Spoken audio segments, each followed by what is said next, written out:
woven through our own carelessness. Om Shanti. Amen.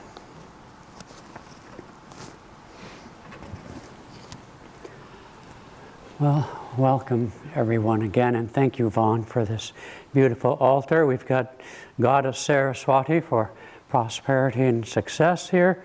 I don't see Ganesha, but he was busy, so we couldn't. He's out in the foyer. Oh, he's out there, yes, okay. And so we want to bring together several things. It's a nice coincidence, I think, between Halloween, which is the resurrection of our dead ghosts and souls, or not souls, but dead ghosts and ghouls from our own past karma. But you know, most traditions acknowledge the ancestors. And in many respects, whether you see them as your past bad karma or the ancestors of the influences you've had in your life, you sort of have to make peace with the shadow before the saints come marching in. And so it is that in the wisdom of, I suppose, what would be called now today the church, quote unquote, the All Saints' Day was created in tandem with Halloween. And we have here in Diwali the celebration of that light. And it's the light that shineth in darkness, though the darkness comprehends it not. It's not the light that is the good versus dark. It's the eternal light.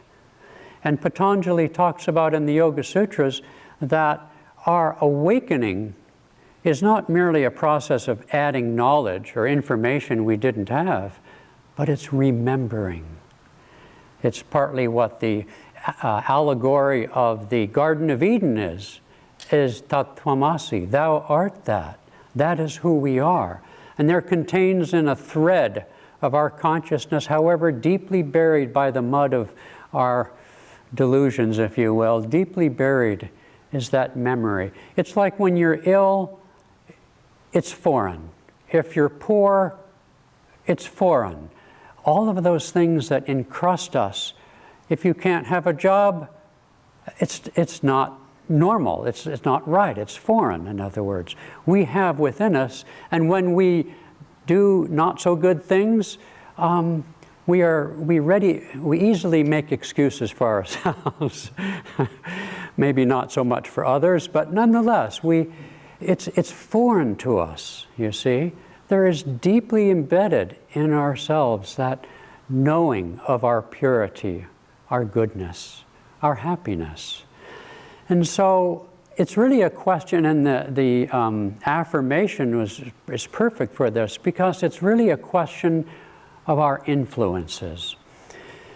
It's been said that our only real free will is to choose our influences. Now, recently, Padma's brother Roy, he's a wonderful soul, almost as wonderful as his sister, who just happens to be my wife, and here, he sent me, he knows that I've studied the life of Dietrich Bonhoeffer, the Lutheran pastor who opposed Hitler during those years. And, you know, for those of us who are, I suppose, baby boomers or the post-World War generation, one of the great moral quandaries of that time, but it's an eternal one, but certainly in our generation, was how did this happen? How could it be that a nation of people, intelligent, known for the arts and music and philosophy and literature, how could such a race of people descend to what they did?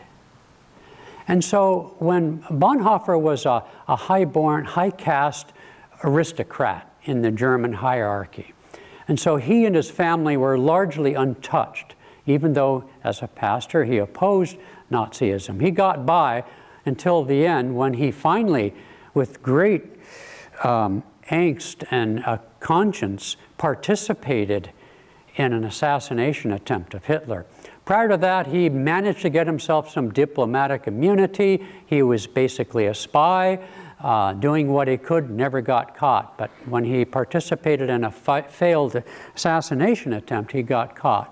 2 weeks before the Allies freed the concentration camp to which he was sent, 2 weeks, he was executed.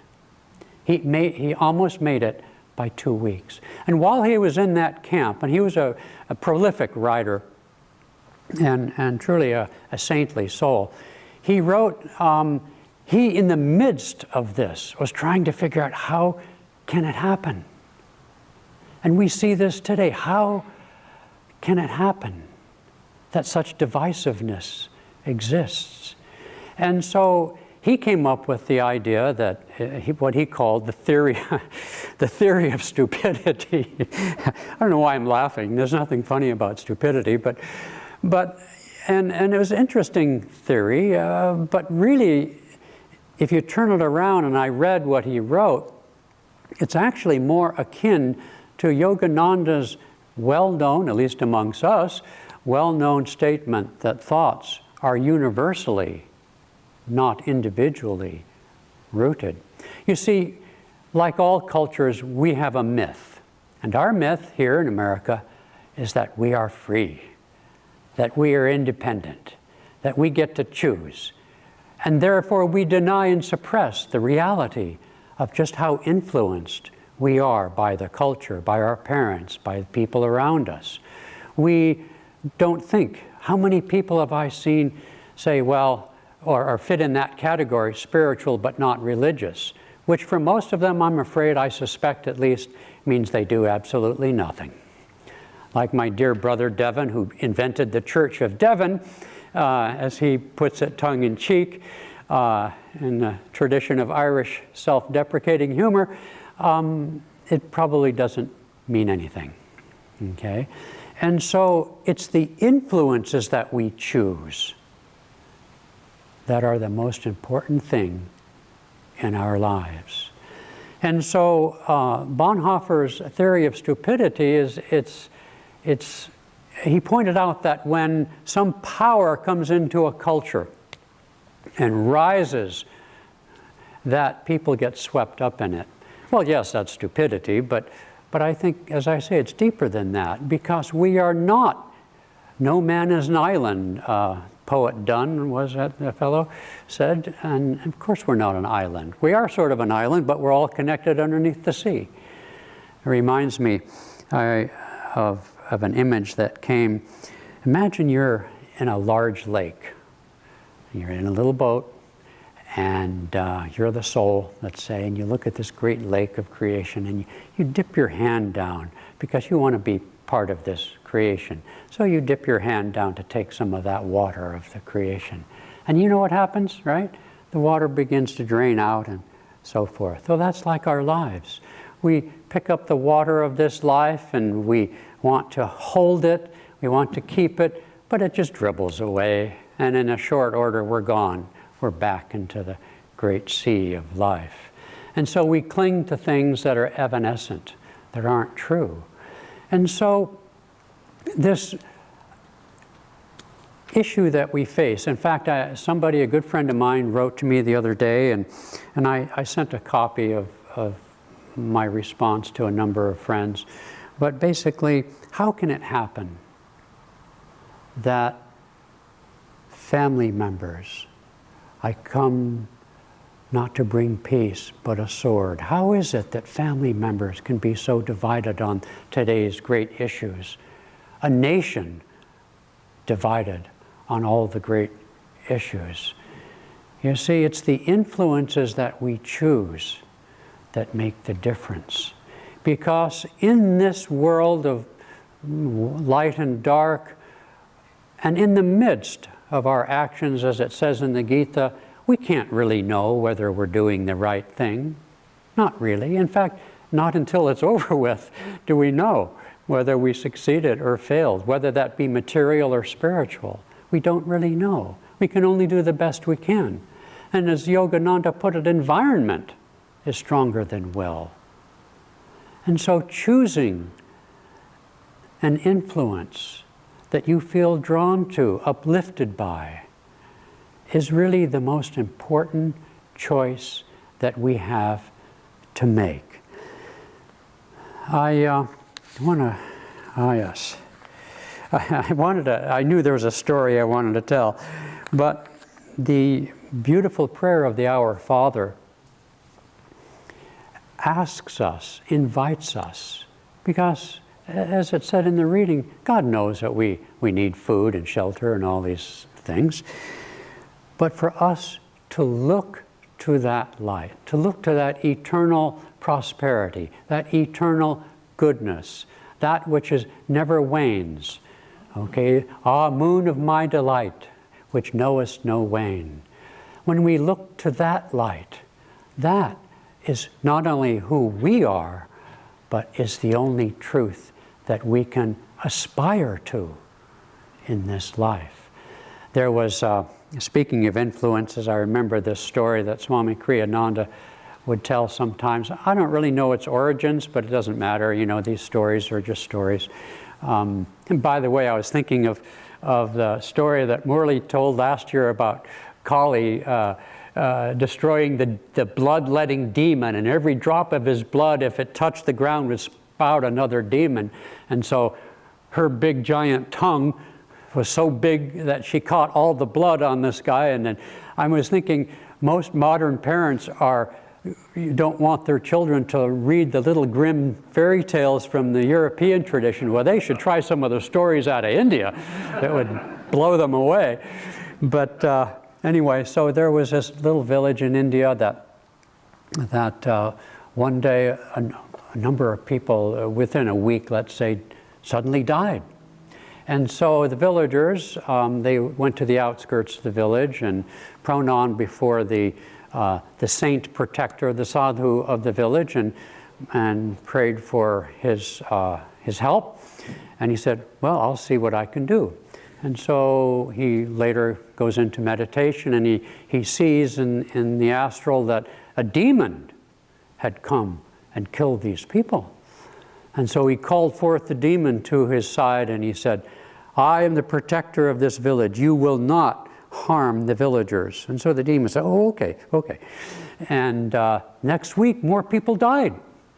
So he calls the demon back to him, and he says, I thought I told you not to kill these villagers. He says, I didn't. They all died of fright. And that's what we see, don't we? Fear. Fear has infected not just the planet, but more importantly, our land here.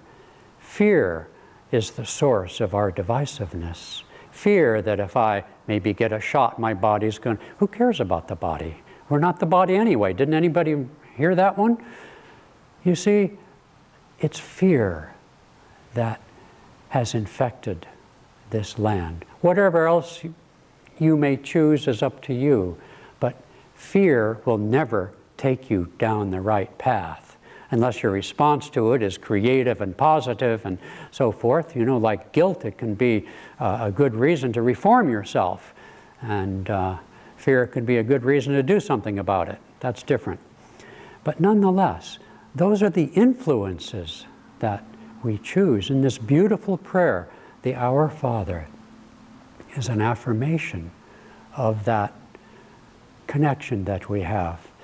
And I love the Gita reading of today. Those who partake in the nectar of the sacrifice come to me. And I've puzzled over it because it's not an image that we have here in the West.